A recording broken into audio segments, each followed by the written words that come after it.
सफ में खड़े हो जाएंगे ताकि आज़ादी मार्च का नया मरहला कामयाबी के साथ आगे बढ़े। यहाँ पर आपकी मौजूदगी इसने हुकूमत की जड़ें काट दी।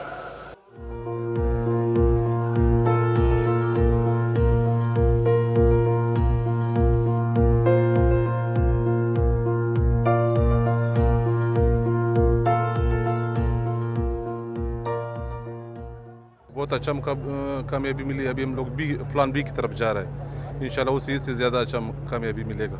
जब सारा शाहरा बंद हो जाएगा, ट्रांसपोर्ट बंद हो जाएगा, फिर तो इसको जाना ही पड़ेगा। धरने में जो बात के सूरत हाल, तो वो मौलाना साहब का ज़ाती धरना था और उसमें भी हमने तकरीबन आए रोज़ हमारे कारकुनों ने भी शिरकत की है, जो रहबर कमेटी बनी थी उन्होंने भी शिरकत की है और जो मौलाना साहब के मकासद थे वो पूरे हो चुके हैं।